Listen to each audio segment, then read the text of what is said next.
Hi, welcome to a new segment of Out and Informed.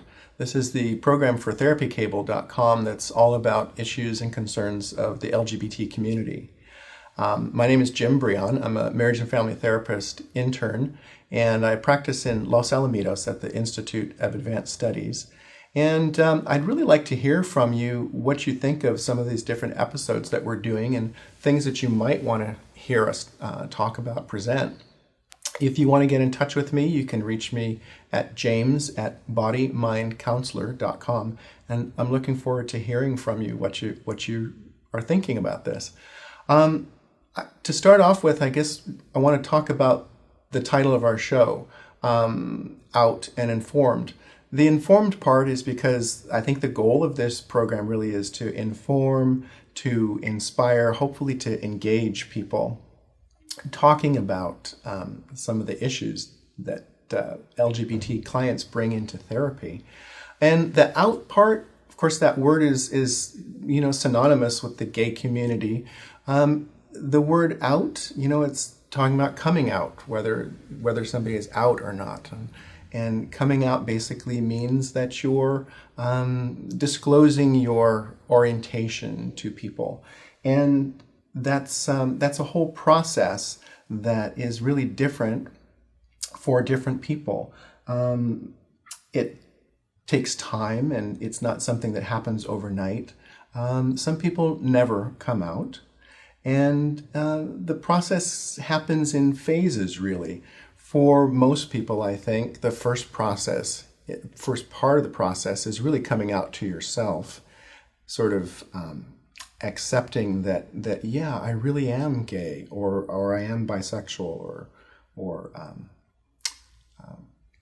transgender. And that whole process for transgender people is even a more complicated process. And we'll talk about that in future segments of this program. But a lot of people, like I said, don't come out. They tend to lead secret lives, and some people even end up getting married and raising a family because they believe that that's what's expected of them.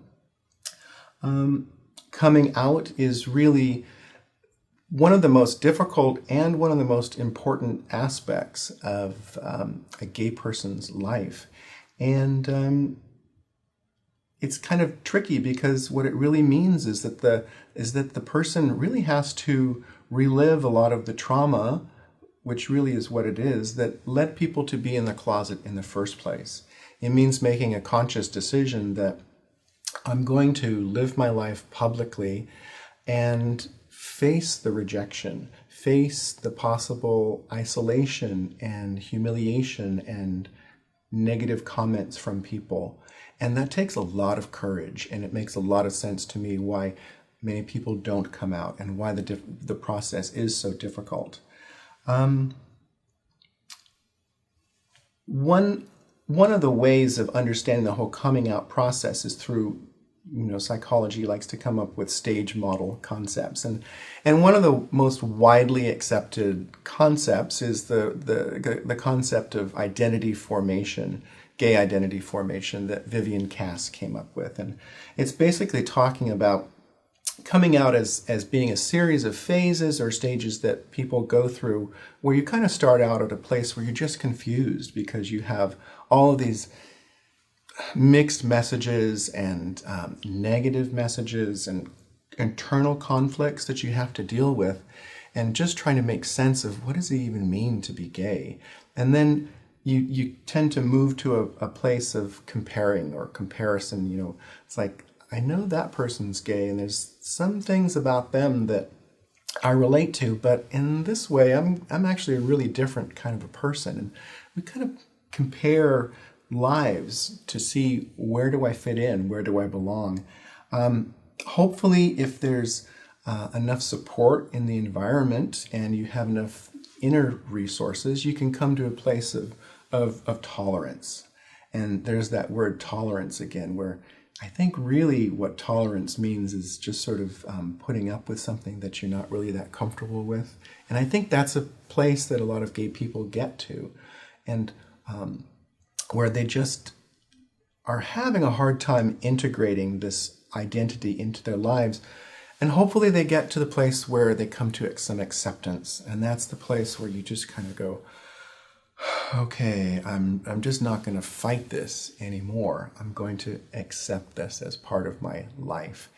And the step after acceptance, when looking at coming out in terms of this model, is coming to a place of pride, where you can say, yeah, I'm gay, or I'm bi, I'm lesbian, transgender, and I'm proud of who I am. And that's the point where it's really important, because you start integrating yourself with the subculture and with the community.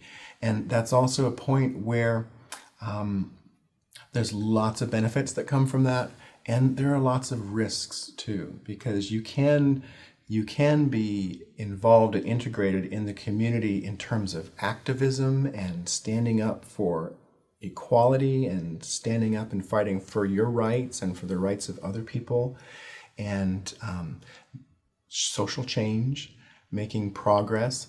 You can also be engaged in the community at the level of, hanging out at clubs and the whole sex, drugs, and rock and roll part of the culture.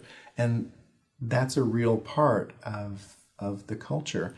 And there's a lot of risks there, because still drugs and alcohol are a major problem for a lot of gay people. Crystal meth is a scourge that has destroyed many, many lives, and it's closely linked to the club scene, the party scene, the circuit scene. And for a lot of people, using drugs is something that lowers their shame to the point that they can, engage in, sex with somebody of the same sex. So there's lots of risks involved and lots of really strong benefits from adopting a proud identity. And then the next stage in this stage concept is synthesis, where one really kind of puts it all together and realizes that not all heterosexual people are homophobes, that I can have friends and allies in the broader world that are going to have my back, and I can be open and honest in who I am with them. And over time, you integrate your gay identity with the other multiple complex identities that we all have as people. So that's kind of that stage model. There's other concepts too, and one that I think is really interesting is something that Alan Downs writes about. And from time to time on this program, I'm going to talk to you about books that I find really interesting and helpful. This is one of them. This is a book called The Velvet Rage that was written by Dr. Alan Downs. He's a clinical psychologist and an out gay man. This came out several years ago, and the subtitle of the book is Overcoming the Pain of Growing Up Gay in a Straight Man's World. Really, really helpful book if you're a therapist who wants to understand and get into the world of a gay man.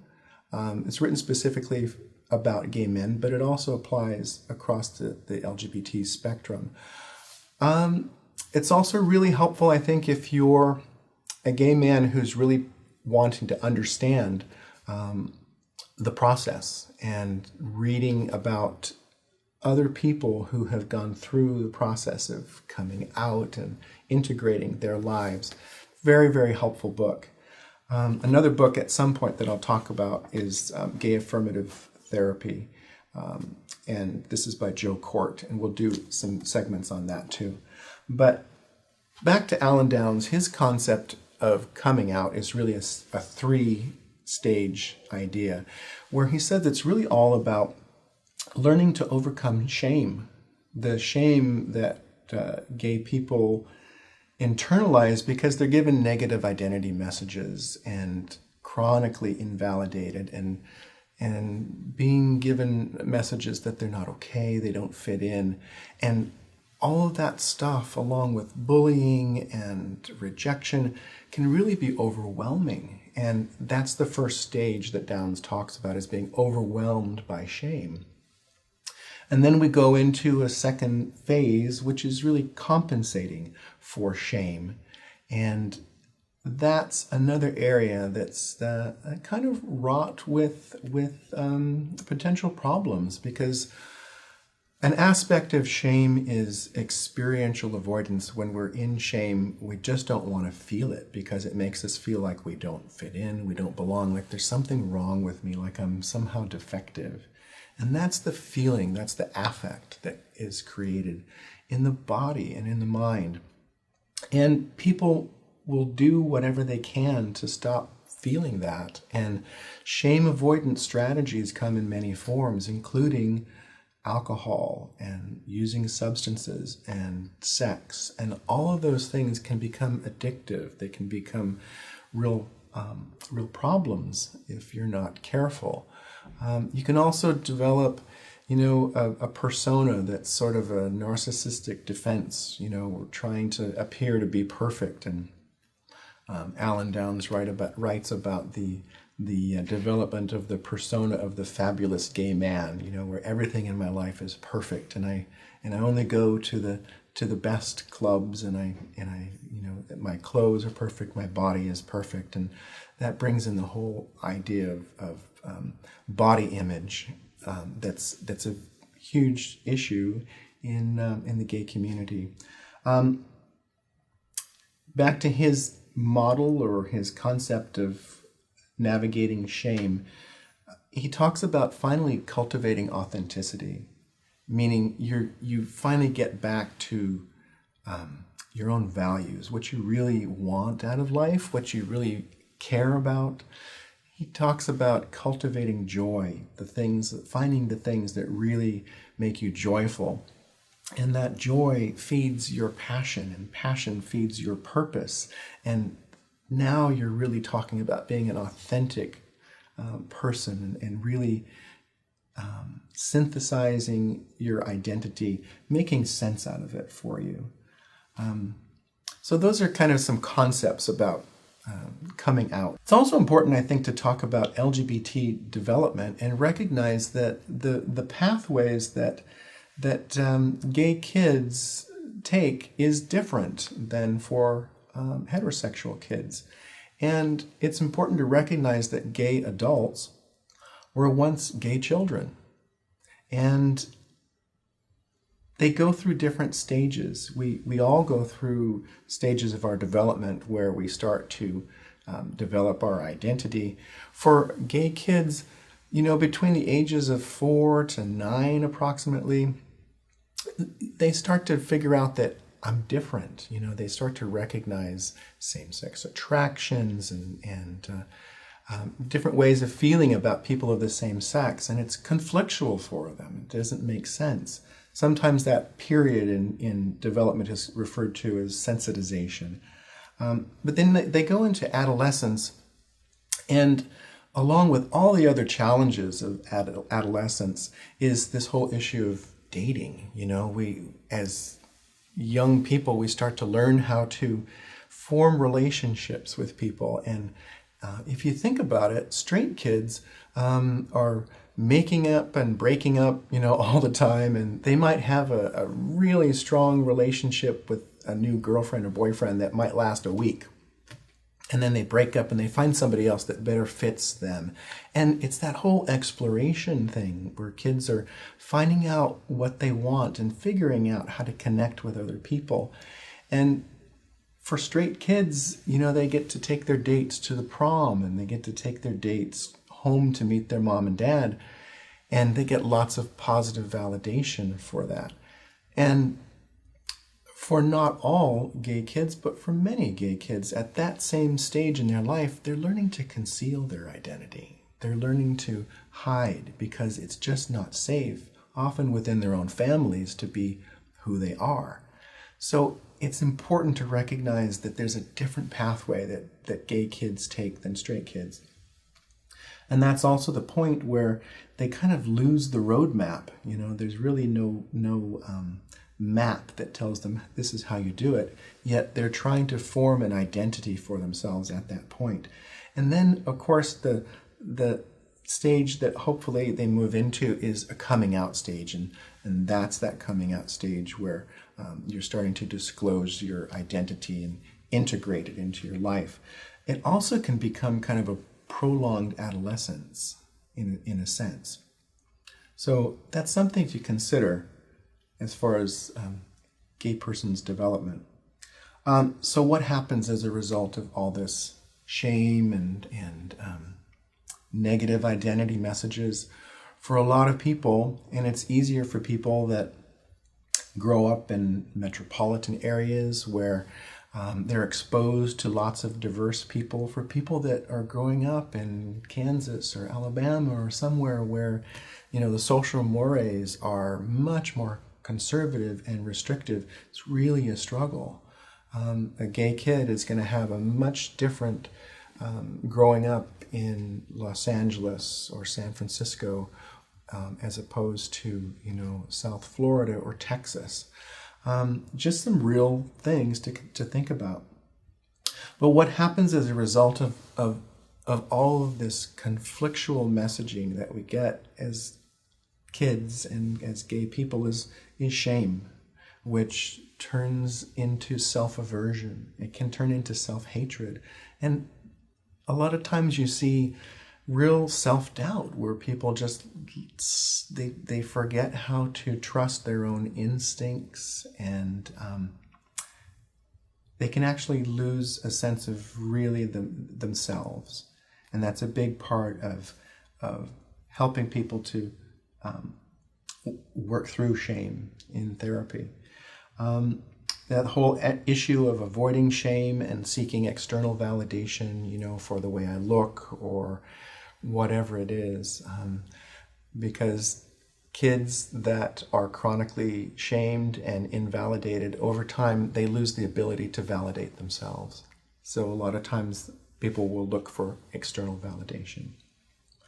And there's also a problem of inhibited emotion that happens particularly with gay men. And this is something that shows up when they first start to get into relationships, because they find that they just don't really know how to navigate those relationships. They haven't had the practice in one sense. And you've got a lot of times two gay men who've been, first of all, socialized as males in this society, which is a whole another focus of my practice and a whole nother, talk. But there's a lot of shaming that happens to men in this culture. And then you have two men who are also shamed for being gay. And you have a real struggle sometimes with relating. So that's something that happens a lot with a lot of gay clients. And yet, despite all of that, so many gay people are so resilient and have such strong internal resources that despite all of these challenges, and actually maybe even because of some of these challenges, they lead very meaningful, productive, successful, purpose-driven lives. And I think that really speaks to the resilience of the human spirit and of people that really are forced to face stigma, oppression, and kind of go through that whole process of shedding all of that stuff and finding out who I really am. So maybe this is a good place to end this particular segment and to look forward to some of the topics we're going to go into in the future. I'm actually really excited about that. Upcoming segments, we're going to talk with people in the community who are working to serve the LGBT community, specifically in Orange County. And we're going to talk about the resources that are available to them. Really important thing to know for somebody who's working on developing their identity and needs a safe place, needs some resources. We're going to talk about becoming a gay affirmative therapist, what it means to be a gay affirmative therapist, and what I need to know as a clinician, who I need to be as a clinician to best help somebody who's in the LGBT community. We're We're going to talk about the trans community, the T in the LGBT. This is a really vulnerable and misunderstood community. So we're going to do segments about that community. We're going to talk about LGBT youth and some of the empowering programs that they can get involved in. We're going to talk about spirituality and the ways that gay people often are disenfranchised from their spiritual roots because of negative messages coming from religion and religious figures and from dogma. A lot of the wounding that happens to gay people is religious wounding, religious and spiritual abuse. And we're going to talk about how gay people can reintegrate their spiritual life. We're going to talk about social change and how that's such an important part of moving through the whole concept of what does it mean to integrate LGBT people into a larger community, and how becoming active in social change can be a huge part of an individual's healing process. So those are some of the exciting things that I think we're going to be looking at in upcoming segments. I look forward to hearing from you what you think and what you'd like to hear. And until then, take care of yourself, take care of each other, and I'll see you soon.